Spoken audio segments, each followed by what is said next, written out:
Ja? Kommt! Das Essen ist fertig! Wir kommen! Hallo! Ich bin Spring German Lehrerin Denisa. And in this video, you will learn all the chunks that you will hear in a German-speaking household, be it as a guest or a family member. Ready? Los geht's! Erstens, Essen in einem deutschen Haushalt. In a German household, there are typically 3 meals a day.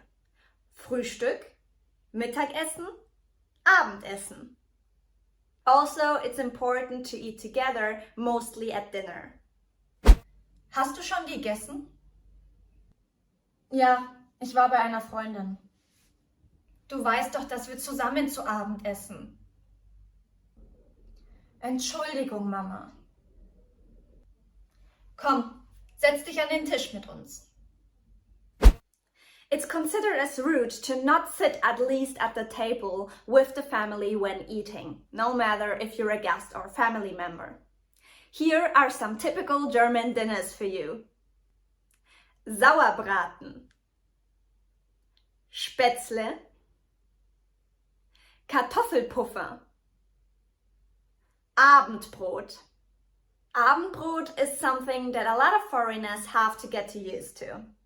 It's eating bread with salad or some leftovers. For Frühstück, we also eat Brot a lot. Or Brezen. Chunk alert! Was gibt's zu essen? Is a chunk you will surely hear in a German household. Other alternatives are: Was gibt es zu Abend? Was hast du für heute gekocht? Was essen wir heute? If you want to learn more chunks in German, check our free Essential German Chunking Kit. Here you can learn a lot of helpful chunks. The link is in the description. Zweitens, Befehle in einem deutschen Haushalt. So far, it all seemed pretzels and love. Aber nein! These following chunks were heard from everyone in Germany, from their mom, dad, siblings, and so on. Geh Brötchen kaufen. Steh auf. Mach dich fertig. Bring den Müll runter. Next common command in a German household. Mach aus. Mach den Ofen aus. Mach das Licht aus. Mach den Fernseher aus. Or another common command is vergiss nicht. Vergiss nicht, den Ofen auszumachen. Vergiss nicht, dass heute Besuch kommt. Vergiss die Milch nicht. Drittens, typisch Mama. When a German mom calls you, she might simply say, komm her. But I was terrified when she said that, because in 99% of these cases, she showed me something that I messed up. Also, you aren't allowed to say was or was ist. You have to say wie bitte, which is more polite. This is important for everyday life, not only in a German household. Denisa, komm her! Was? Es heißt nicht was, es heißt wie bitte. Other sentences of a German mom are: Frag deinen Vater. Wie war die Schule? Hast du Hunger? Ich hab dich lieb.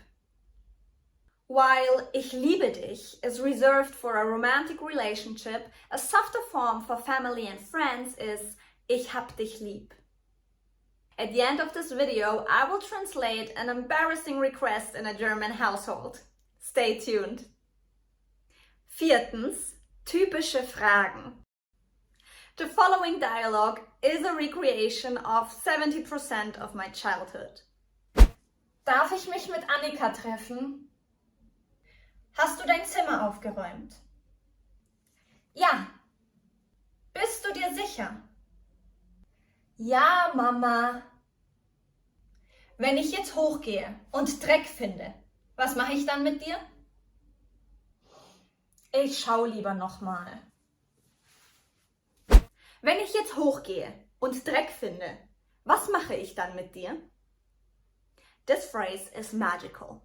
Every time my mom says that, dirt just appears.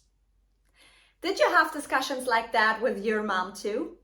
How is it in your country? Let me know in the comments below. Other questions would be: Wer hat die Tür aufgelassen? Hast du deine Hausaufgaben gemacht? Darf ich ins Schwimmbad gehen? 5. The most embarrassing request. Oh, this is so embarrassing when it happens. Did you ever run out of toilet paper and you had to ask someone for it? Let me know in the comments. Learn this one. Kannst du mir bitte Toilettenpapier bringen? Or simply, Toilettenpapier! Now, learn more really important German chunks when speaking about a German family. Continue this lesson here.